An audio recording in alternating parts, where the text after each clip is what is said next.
I think the Washington Commanders, they've done a lot of dopey stuff with the last owner for a long, long time. But it would be really, really stupid with a capital STOOOPID if they did not take Jaden Daniels. Always follow the money. That's what I always say. You always follow the money. Yeah. This is Follow the Money with Mitch Moss and Paulie Howard on VSiN. So you're going to be with the Giants. Now, this is juicy, picking at number 6 overall. Break this down for us here. A lot is in play.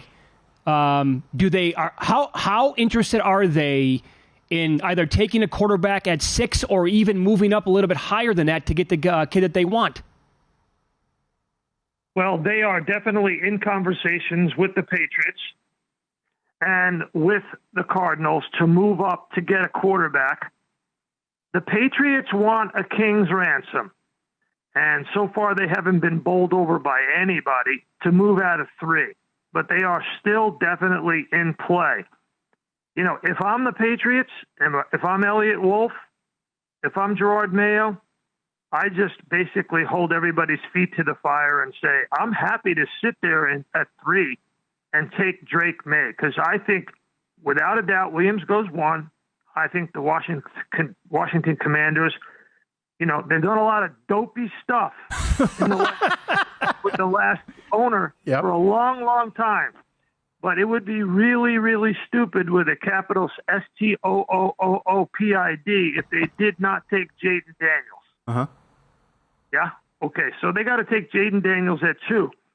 And then at 3, the whole world wants Drake May. No question about it. At number 3. I think the Giants are first in line because the Pats don't want to move that far down. Going to 6 is easy for them. If the Giants can flip-flop with the Patriots, that would be the dream scenario for the New York Football Giants. This is my 30th NFL draft, being the lead field reporter at ESPN during the draft, 30th. And I've been with the Giants when they picked Eli Manning and when they picked Daniel Jones. And they've been in pursuit of a quarterback for months. They had J.J. McCarthy in. They had Drake Daniel in. They kicked the tires of Russell Wilson. They went out. Their entire entourage went out to Washington to meet with Michael Penix Jr. because it's not about who's the quarterback in 2024. It's who's the starting quarterback in 2025. They don't owe Daniel Jones any guaranteed money in 25. And by the way, it's the 100th anniversary of the New York Giants franchise. One of the Tiffany original franchises of the NFL celebrates its centennial in 2025. You need to make a big splash. Who's going to be the face of the franchise at quarterback in the 100th year of the New York Giants? It's not going to be Drew Lock.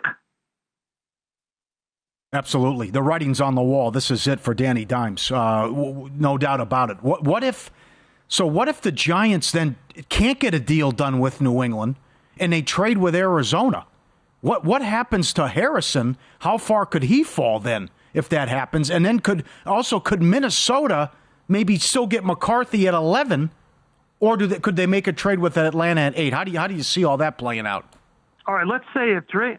So if you want, I'll do you my mock draft that I just filled out this morning after I got up, based on all my conversations with the insiders. Beautiful.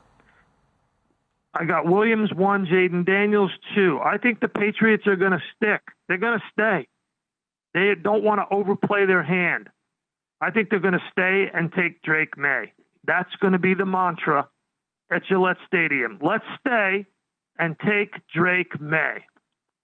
At 4, then, it becomes in play for the Arizona Cardinals. Why? Because they know the Giants are desperate for a quarterback. They know the Vikings are desperate for a quarterback. They know the Broncos are absolutely desperate for a quarterback. They know that the Raiders are absolutely desperate for a quarterback. So their pick is going to be open for business, but they don't want to drop so far down that they miss one of the top wide receivers. So I think they might be open for business to flip-flop with the Giants there, and then the Giants take J.J. McCarthy at number 4. Oh, boy. I think that could happen. But don't discount the Vikings. The Vikings they can't line up and play. They gave up on Kirk Cousins and said it's time to move on. The guy who's been the face of their franchise now for 3-4 years. They got Sam Darnold. No one believes in Sam Darnold as the answer. So to me, you got to watch the Vikings jumping to the head of the class at either 4 or 5 to get ahead of the Giants and take J.J. McCarthy. So would you bet on the first 4 picks of the draft going all quarterback? Yes. You would. That's going to happen in your opinion? In my opinion, that's going to happen. And then so the Chargers do what at number 5? Are they staying put? Are they taking offensive linemen? Well, the Chargers, so now it becomes okay. The Chargers are not going to do business with the Broncos or the Raiders. Now the Chargers are stuck. What do they do there, right? What do they do? If they're stuck at 5, the quarterbacks are gone, nobody wants to jump up, and the Chargers don't want to do business with the Broncos or the Raiders, then I think they take an offensive lineman. I think they take Joe Alt. I agree with that. So then the Giants do what at number 6? Yep. Is it going to be a Dunze? No, actually, would it be could Harrison fall into their lap then? I think then at 6, the Cardinals would be there. Okay, the Giants are going to move to 4. Well, okay. So, the Giants, likelihood of the Giants moving to 4, then the Cardinals would take Marvin Harrison Jr. What if it's the Vikings, though, that go to 4, and the Giants are still at 6? And let's talk about that. Let's talk about the Vikings go to 4. Cardinals are now all the way down at 11. Giants take Marvin Harrison Jr. at 6. Okay. Titans take Joe Alt at 7.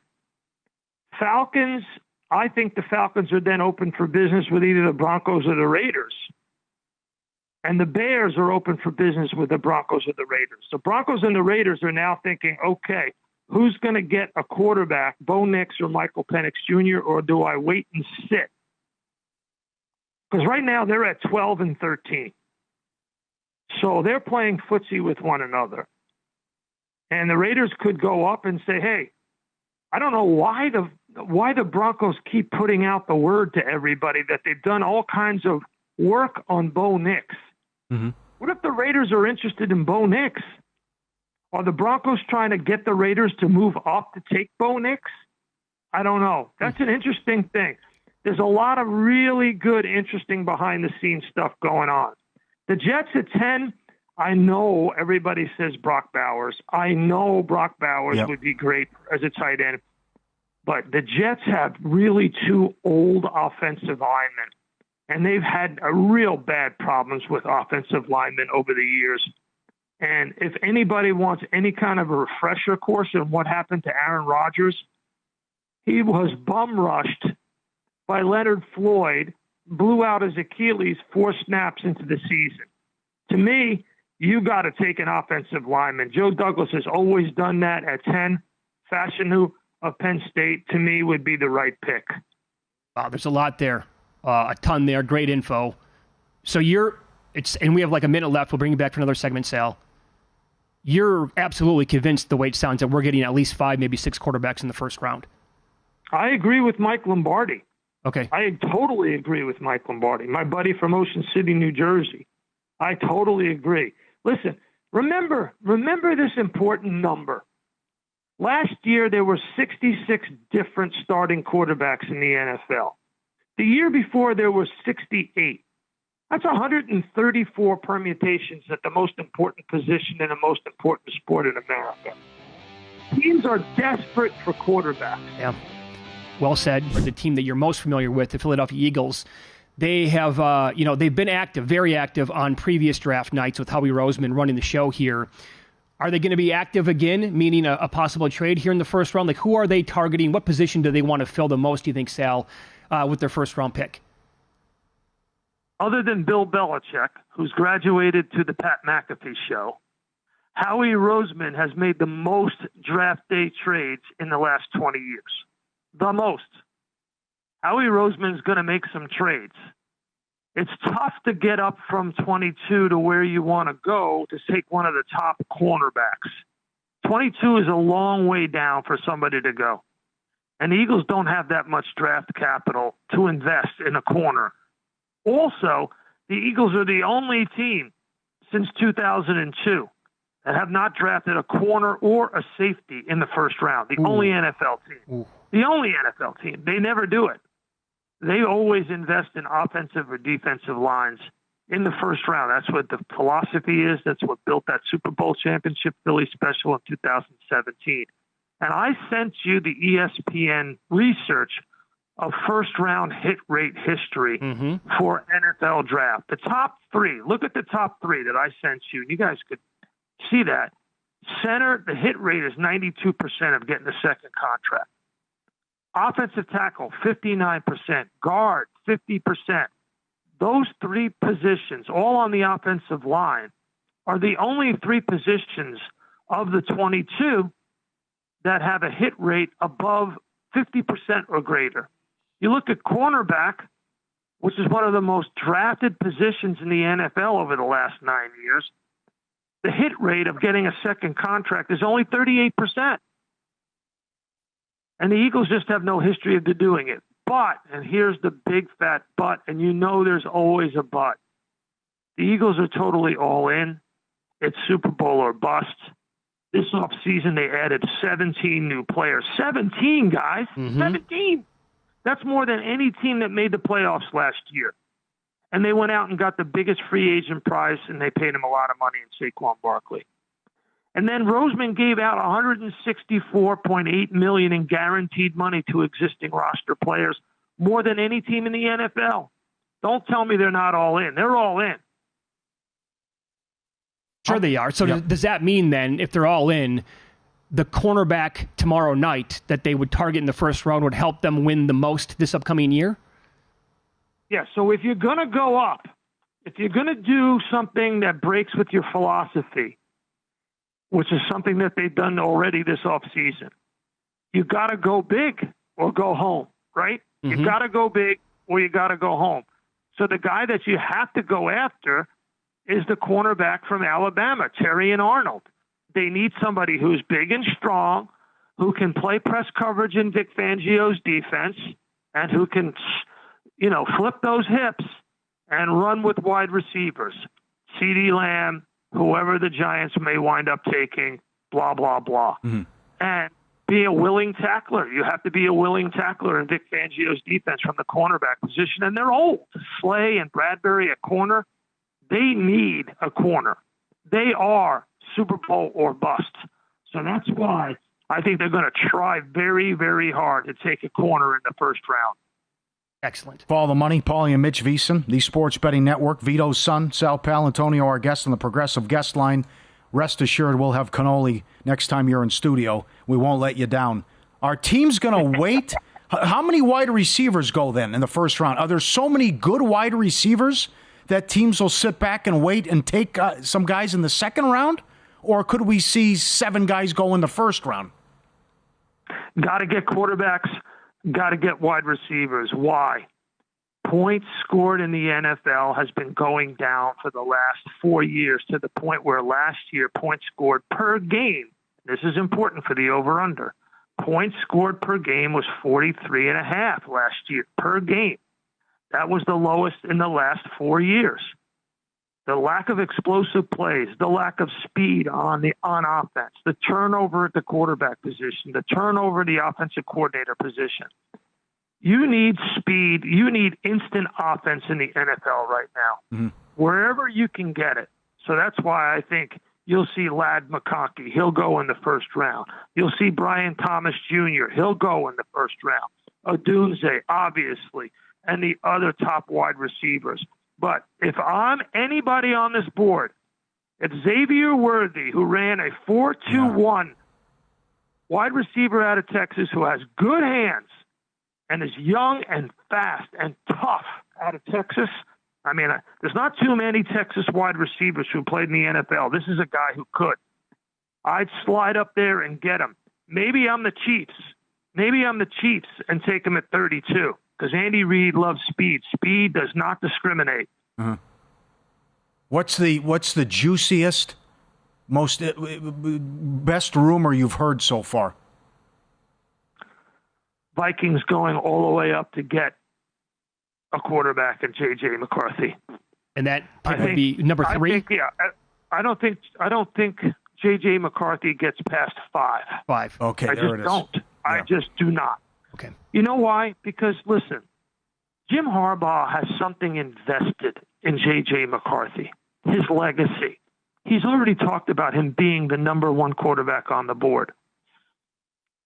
Jim Harbaugh wants to see a coach, a young, innovative, quarterback-friendly coach who understands young players like Kevin O'Connell, coaching his protege out of Michigan, J.J. McCarthy.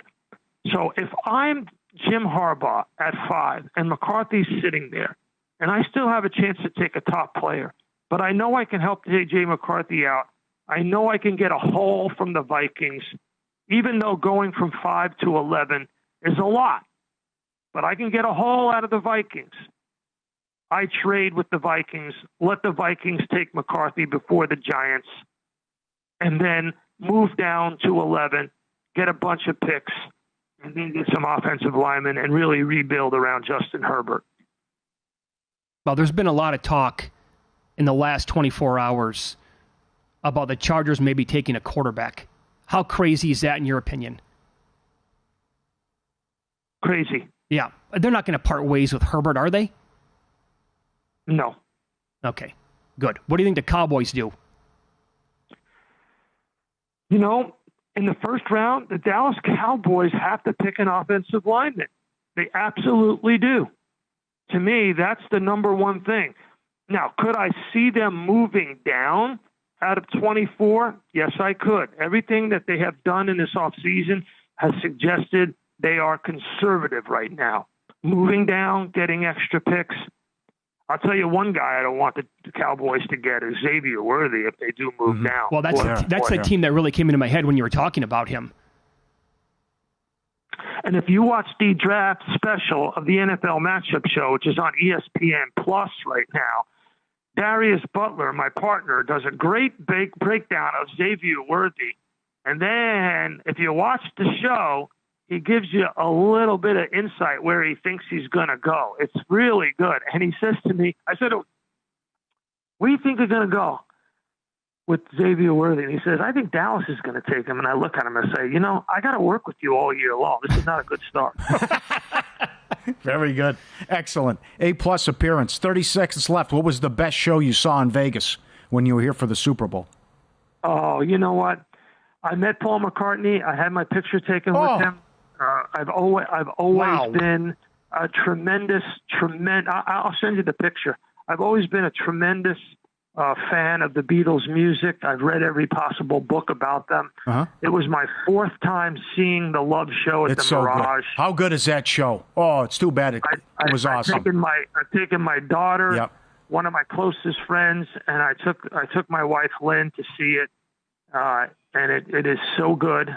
That casino, the Mirage, is good. It's not as good as your casino. That place is spectacular. I mean, your spot there is the number 1 spot in Vegas, without a doubt. It's clean, it's pristine, it's run well. That place is awesome. Well, you're going to be best friends from now on, you're going to be the new best friend of Derek Stevens. Well said. We love you, Sal. Thanks so much for the time. Enjoy your time with the Giants in the draft tomorrow night. I love you guys. Thanks, and hopefully we'll have a great draft and we'll have a great season together. Back at you. Got it.